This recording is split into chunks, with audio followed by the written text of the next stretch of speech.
We're back on this study or this series of what are the attitudes I need to have if I'm ever going to stay clean and sober? What are realistic attitudes or a realistic look at recovery and the attitudes that I need to have? And so tonight, I want to look at a very important one called consistency. And I hope by the end you really come to appreciate what we mean. So let me just start with a very basic definition, and then we'll develop it and begin to look at it from a bunch of different angles. So consistency simply basically means doing the same thing over and over, staying the same, consistently following the same principles day after day, whether I feel like it or not. If you look at as baking or cooking, they often will talk about the consistency of a mix. And what it basically means is it the same all the way through. So you're not allowing for huge variations. You want it to be similar, the same day after day. And what that simply means is it's not okay to do the right thing once in a while and expect to have a great result. The only way to get a great result is if I do the right thing consistently. And that becomes super, super important in recovery. But let me start with a different topic than recovery. This is the time of year where all the world goes on a diet and an exercise program. And they lose 15, 20 pounds, and what's amazing for many of them, those pounds seem to find them again within 6 months. And I read a statistic this week, which I found fascinating. Out of 100 people that will start an exercise and diet, 5 out of those 100 will stick at it after a few months. So that means 95% will do really good for a little bit, then they'll kind of peter out. That's not consistency. And so you begin to realize if I am going to lose weight and get healthy, it's not a great start that does it. It's not doing it once a week or when I feel like it that does it. It's doing it day after day, whether I feel like it or not. I have to have that consistency. And so what we know in recovery is there's a lot of people that start with this tenacity and they're fired up and they're going to do it and they do great for a month. And then they do 90% of the effort after a month, and 80% the next month, and 70%, and pretty soon they've relapsed. And so recovery, there's no other way to make it in recovery except you have to be consistent. If you do it well once in a while, that's not going to keep you clean and sober. And many people learn that the hard way. What is it that has made McDonald's and Burger King successful is you can go to McDonald's in Winnipeg or McDonald's in Florida and you get the same Big Mac. They've mastered consistency. And so if you go to a restaurant, that one day you get a steak that is just wonderful, and the next time you go, it makes you sick. Then you go, I'm not going back to that restaurant. Because I require consistency as a standard of quality. And the same is true in life. Now let me give you another angle on that. When you look at developing a healthy relationship or becoming a healthy parent, a good parent isn't a parent that shows up on Saturdays with lots of energy for their kids and then neglects them the other 6 days. A good relationship isn't a relationship where you put lots of energy in once or twice a month, but that's it. There has to be consistency. Now I want to show you this graph. So inconsistent is the huge swings in the graph. Now some people think I got to do it perfectly.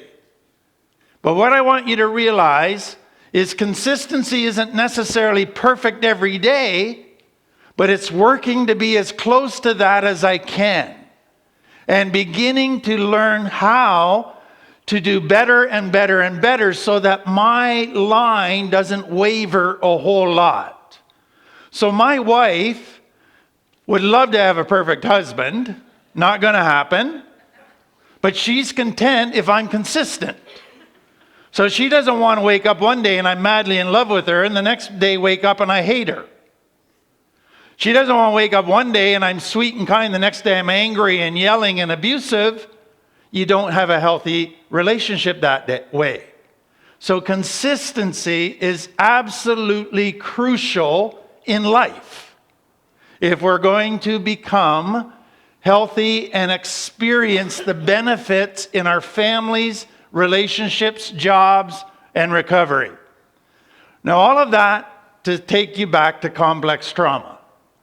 Because complex trauma is all about inconsistency. And many of you grew up in inconsistency, and that's what made it unsafe. Because you didn't know what to expect on any given day. And so some days, Dad enforced the rules, and the next day he let everything go. Didn't care what happened. And so you weren't sure what rule was going to be enforced on any given day. So you walked around on eggshells.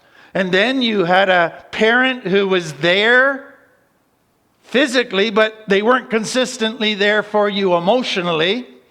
And they didn't consistently meet your needs.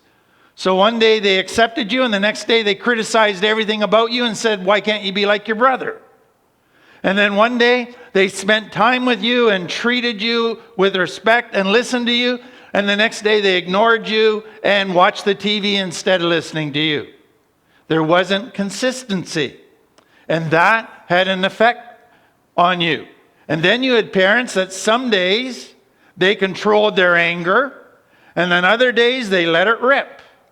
Some day they controlled their sadness, and other days they gave into it.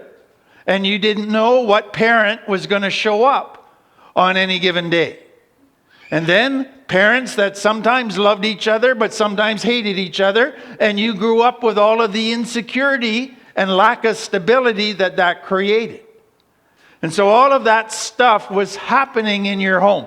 So here's what I put. Complex trauma equals an inconsistent healthy environment, which equals consistent danger. So you grew up in an inconsistency that created a consistency that wasn't good. It was a consistency of danger. And that kept you in fight or flight. Now, if you come out of complex trauma, and most of you do, you're used to inconsistency, and that's kind of been your normal. And so now you come into recovery, and you're working to become consistent, and guess what that feels like? Boring. And so what you have to be prepared for in recovery is that any attempts to become healthier usually feels boring because there's stability, which you never had. There's consistency, which you never had. There's this constant, continuous routine, which you never had, but it feels boring. And so you have to get through that boring phase so you become good with consistency. Because what many people do when they get bored is then they sabotage that to go back to their normal, which is inconsistency, and that's a disaster. So let me give 3 areas where this consistency really, really stands out.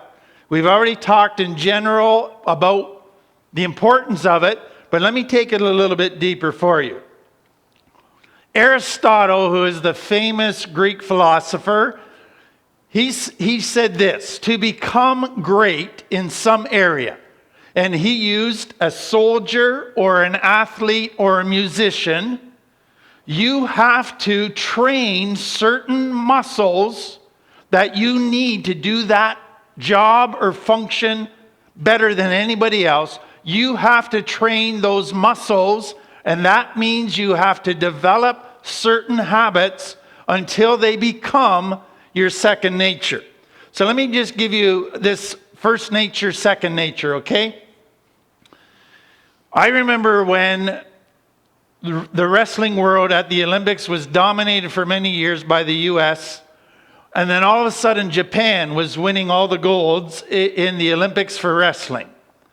So what the U.S. did is they sent spies over to Japan to see what are they doing that are making them so good. So here's what they found. The coach would put a wrestler in a position, and then he'd come up and he'd put his arm. So let's say he'd come and he'd put his arm around him like this. Now your normal response, your first nature, when somebody did that is you might think, oh, they're wanting my attention, they're wanting to hug me, etc., and you might go with that.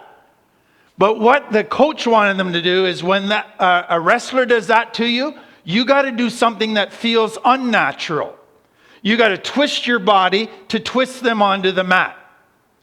And so that doesn't feel natural. It's not your first instinct when somebody touches you.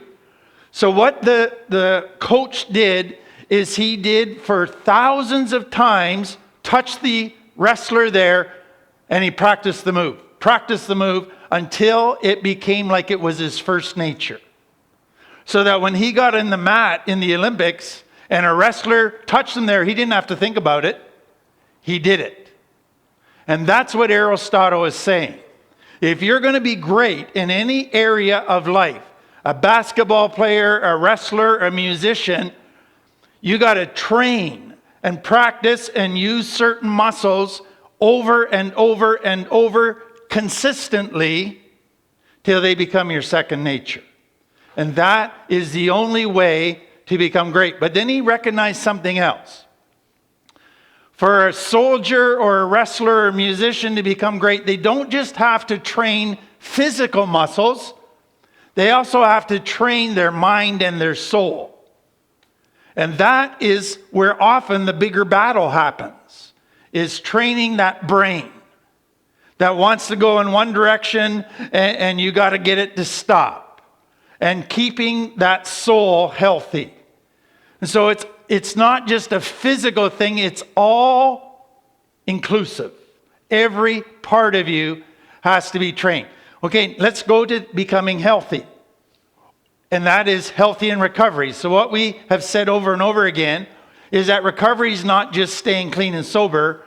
True recovery is becoming healthy. But how do you become healthy? What does that look like? Well, I become dependable. Not just when I feel like it once in a while, but every day. I become honest every day. I become considerate. I become wise. All of those things I got to do every day. And so what you do with that is this. If you decided after years of lying to tell the truth once, you don't go around and say, look at me, I'm an honest person. You go, whoa, you did that once. Now you got to repeat that and repeat it and repeat it and repeat it and repeat it until it becomes who you are. Right now, you telling the truth is an exception. It's not your reality. And so if you're going to have healthy character, the point is you repeat till it becomes a habit, till it becomes who you are. And that is consistently doing it over and over again. And so what you realize in recovery is it's easy to do the right thing when you feel like it. It's easy to go to a meeting when you feel like it. It's easy to tell the truth when you feel like it. The test is, are you going to do it when you don't feel like it? And that's where the consistency part gets tested. So I love this statement at the bottom there. The measure of a great person is not what they're like in the good times, but in the bad times. That's when you measure the true character of a person. How do they respond in adversity and difficulty and when they feel weak and overwhelmed and stressed? That's when you see the real them. And so what Aristotle is saying is you better develop reliability in the good times and repeat it and repeat it and repeat it so that when you hit it in the bad times, you keep doing it consistently. And that is how we grow as a person. And so I have met many people in recovery, hundreds, thousands of people in recovery that said, I want to become a good parent. I want to become a healthy person. I say, fantastic. What are you going to do? Well, I already decided I'm going to be a good person. And I go, that's not going to do it. You got to go into some action here. And that action means not just today, but tomorrow and the next day for the next 50 years, you got to keep doing the same thing every day. And they go, well, that's too hard. And I go, well, that's the reality. But the more you do it, the easier it gets. Okay, now this next one might stir up some guilt, and I don't want you necessarily to spend a whole lot of time there. I just want you to understand parenting, healthy parenting, is all about consistency. So just look at this stuff there. Children only feel safe when their environment is consistent. If their environment is always changing, they feel in danger. So consistency is necessary for a child to feel safe.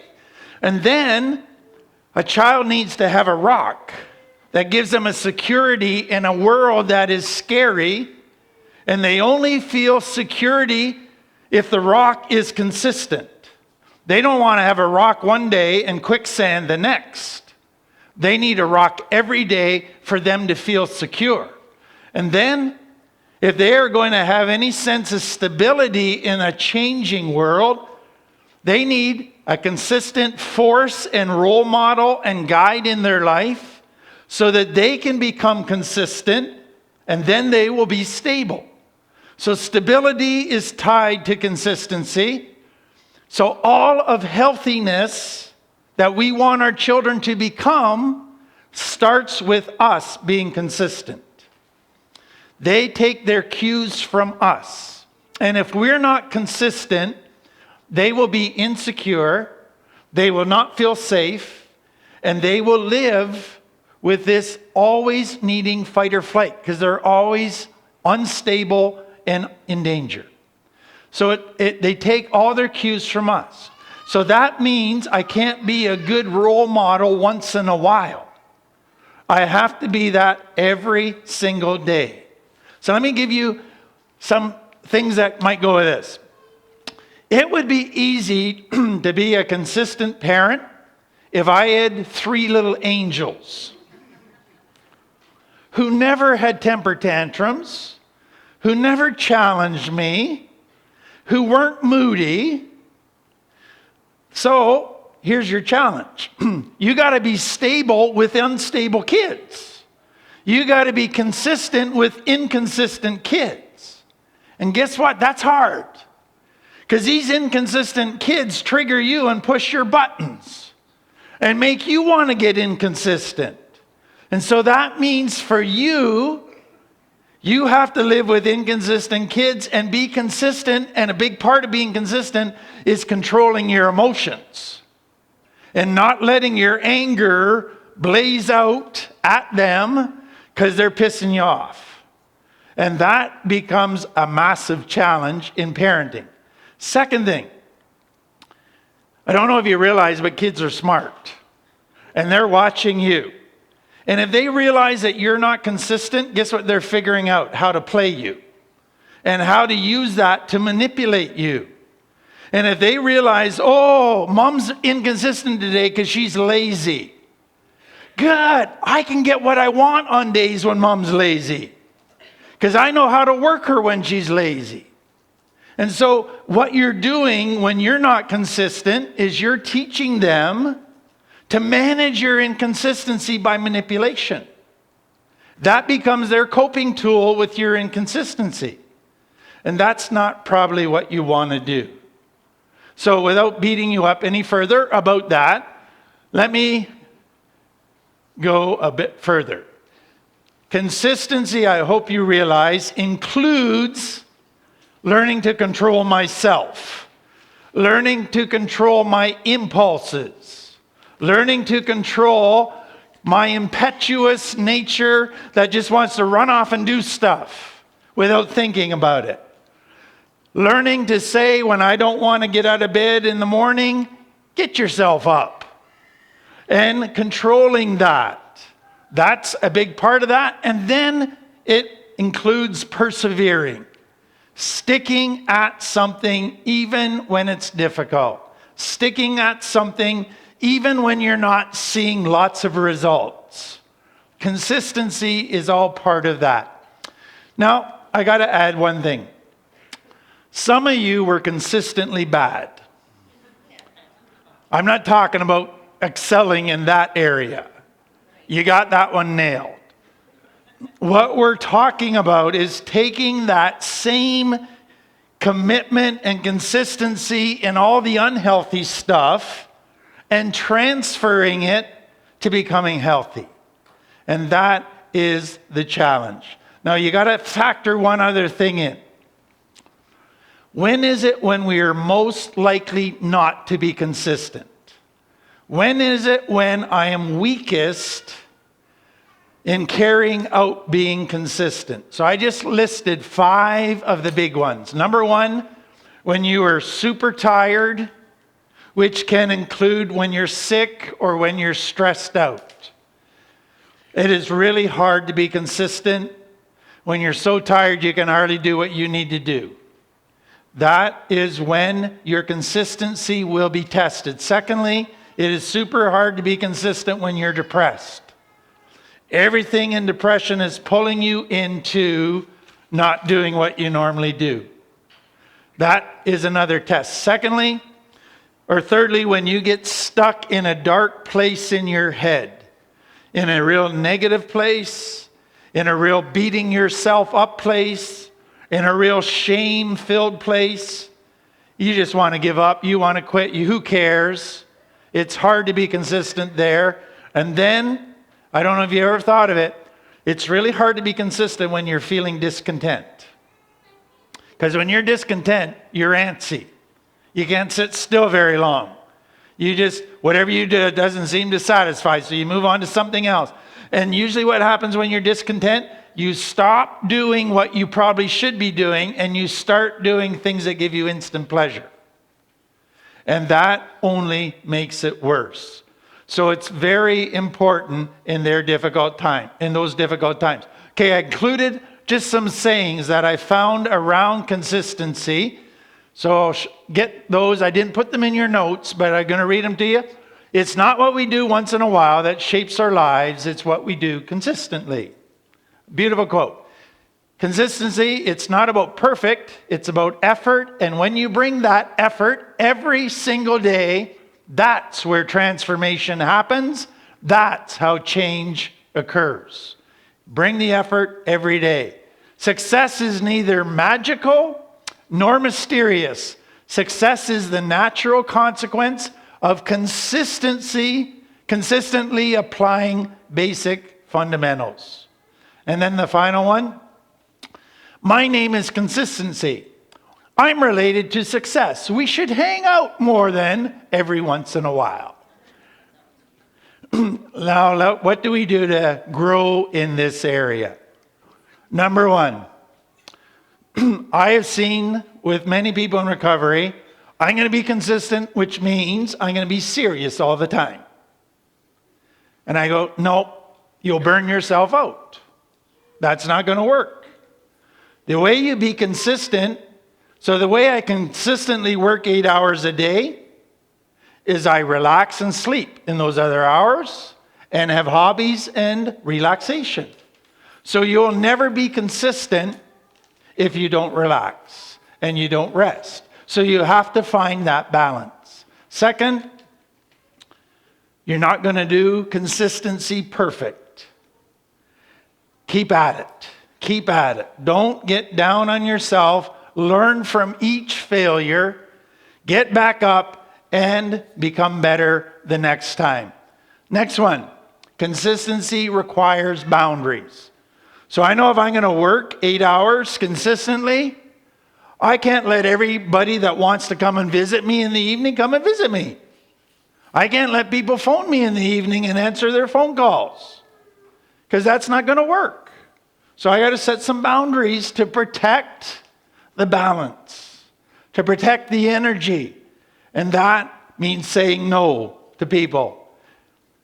I think it is super important to be in a relationship with somebody who models consistency.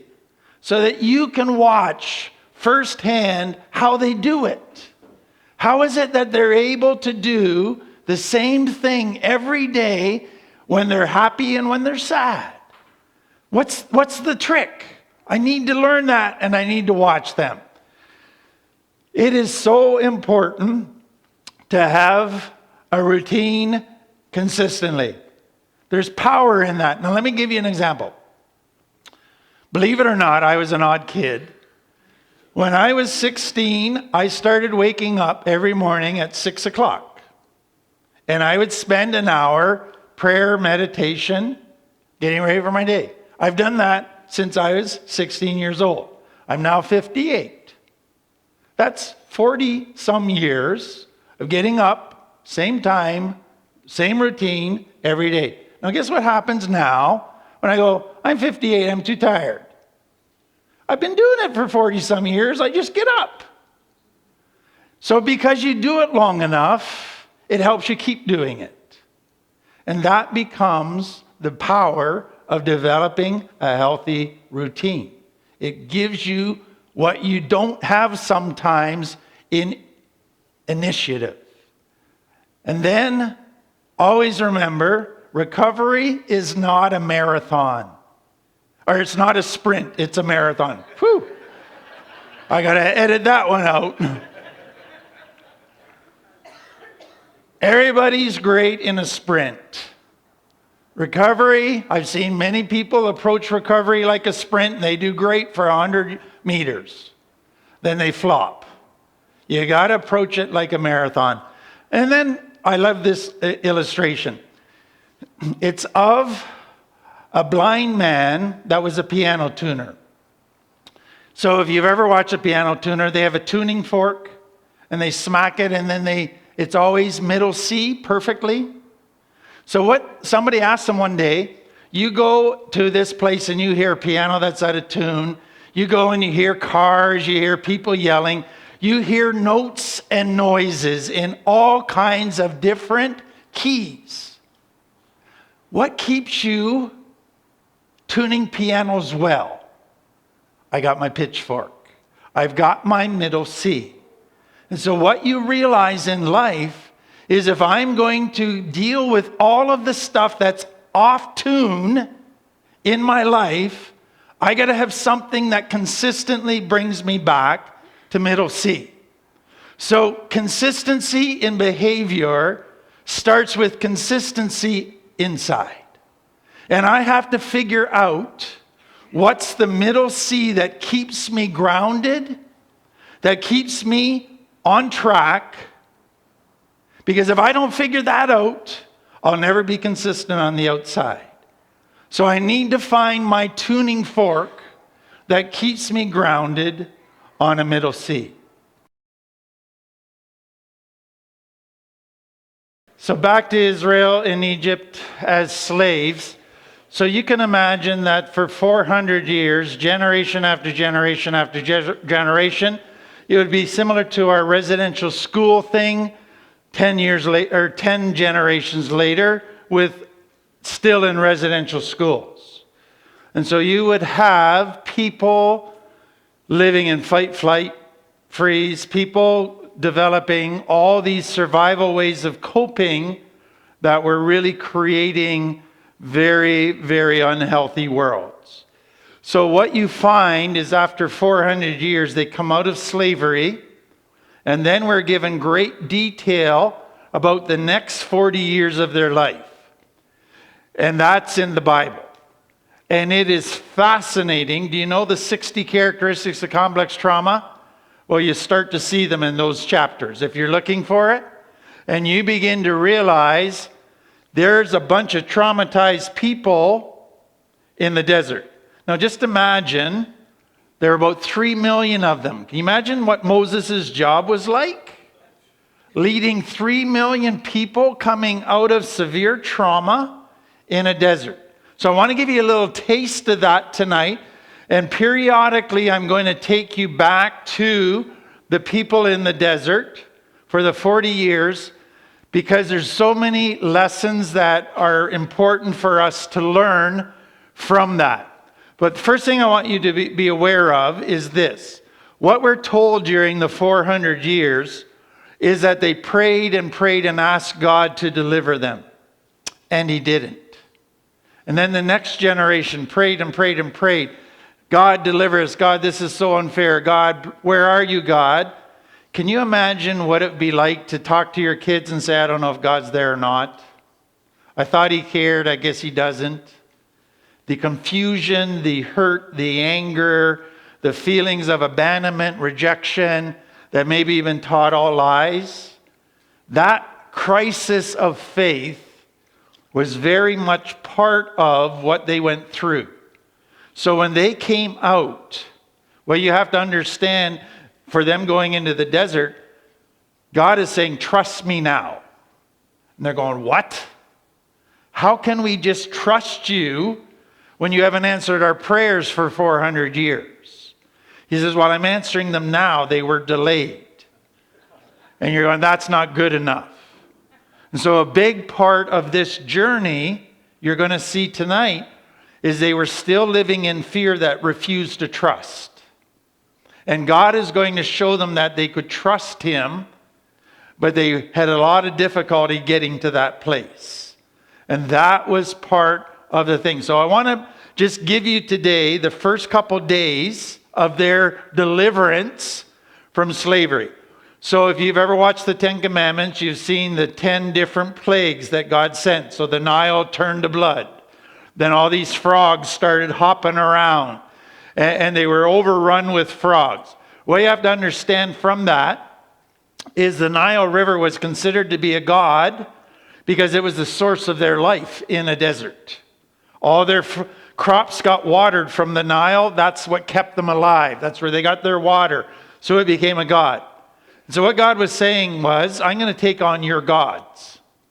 And we'll see if I'm bigger and stronger than your gods. Because what the Egyptians believed was because we got the Israelites in slavery, our God must be stronger than theirs.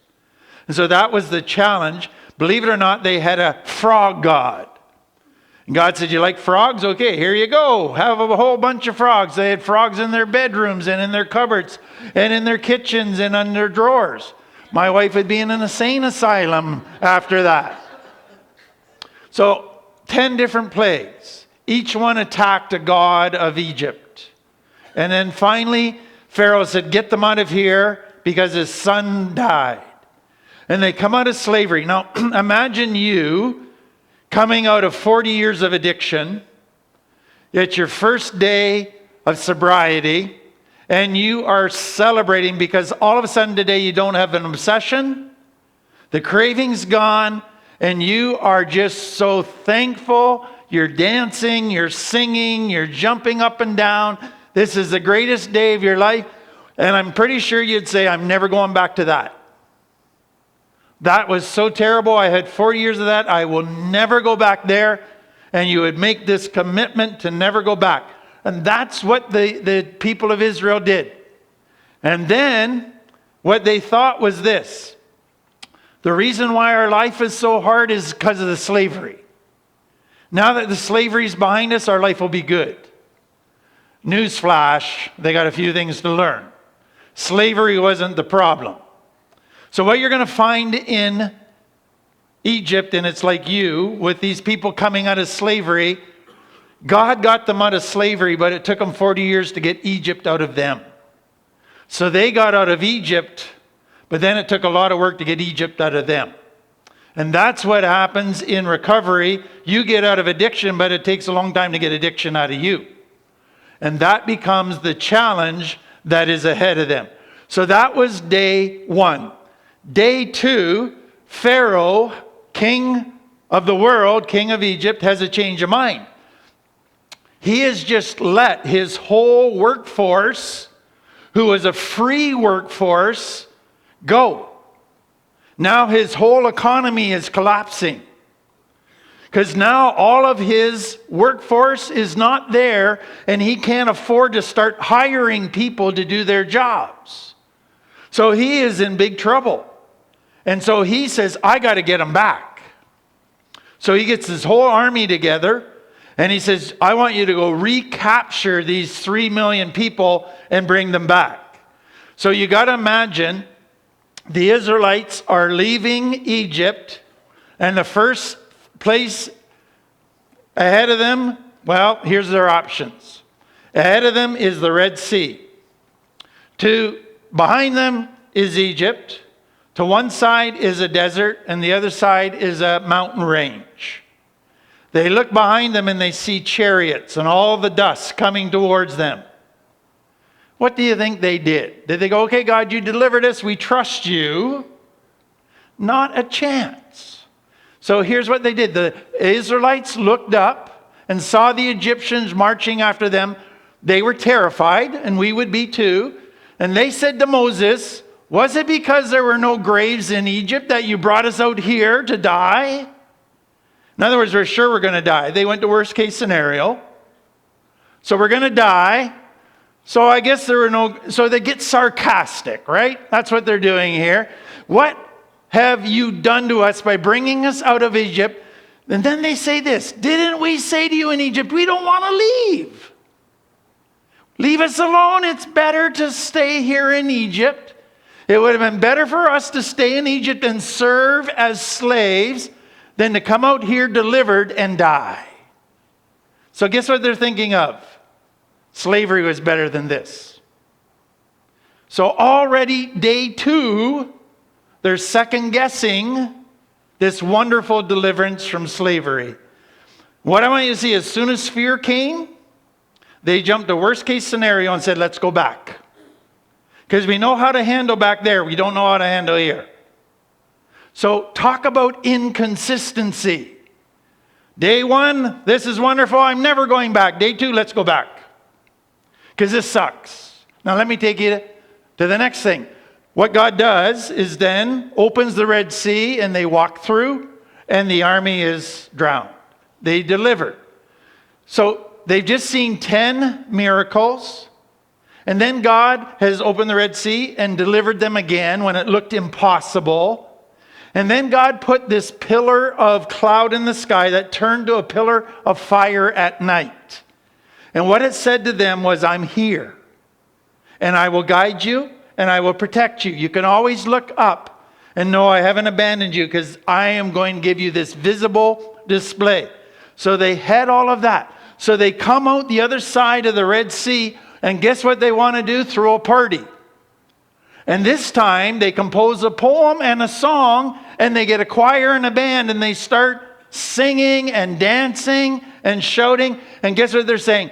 Our God is great. We've got the greatest God in the world. We love him so much. Okay, I got to take you to day 3. That was day 2. Day 3, then Moses led Israel from the Red Sea. They went into the desert. For 3 days, they traveled in the desert without finding water. So they're getting thirsty is the point. When they came to Marah, which means bitter water, they couldn't drink it. So the people, did they say, we trust you, God? You brought us this far. You did all these miracles. Surely you're going to meet our needs. They grumbled against Moses and saying, what are we to drink? Let's shoot the leader. We're mad because our needs aren't being met and we can't trust yet. And so, inconsistent. Great God 1 minute, terrible God next minute. Great Moses, we love you. Moses, we hate you. We want to get rid of you. All of those kind of things happening. Now, God does a very interesting thing here. He says to Moses, go find a piece of wood and throw it into the water. And then he said, that wood means my God heals you. And what really happened is when he threw the stick in the water turned from being bitter water to sweet water, and they could drink it. So you would think God would say, I am the God who heals the water. But he says, I am the God that heals you. And know what God is saying? He is saying, the problem isn't that the water's bitter. The problem is that you're bitter. The bitter water is just a symbol, a metaphor of what's wrong with you guys. You need me to make the bitter water sweet. What I really want to do is make you sweet. You got to get some healing done. You need some work on the inside because that slavery changed you. And it made you unhealthy. So I'm not just about healing bitter water. My mission now is to heal bitter souls. And that's what this journey is going to be about. So that's day 3. And then to help them know every day that God was there, they had that pillar in the sky. Then every morning they woke up and guess what was on the ground? Food. Talk about a great setup. Wake up in the morning, food on the ground, go pick up your breakfast, your lunch, your supper. It's a great deal. But guess what happened? In the middle of a desert where food doesn't grow, God made food available out of heaven every morning and kept 3 million people alive for 40 years in a desert. Now talk about daily proof that God cares and that God will faithfully, consistently provide. They had it. Okay, now we got to go on. So here's what happens. You come to 1 month later, they grumble now about the food. And they're saying, we're getting tired of this food. It's the same every day. And we're running out of recipes to make it taste interesting. So instead of saying, thank you, God, it's saying, God, we're entitled to a better delivery service with better quality food. So I got to find something negative to be negative about. So I'll pick on food. Grumble, grumble. Next chapter, grumble about lack of water. Next chapter, Moses spent from the time he got up in the morning to the time he went to bed answering all of their complaints and grumblings.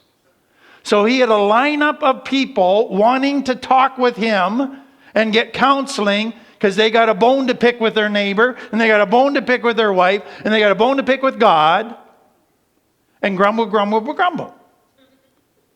And then they get so impatient that God's not moving fast enough.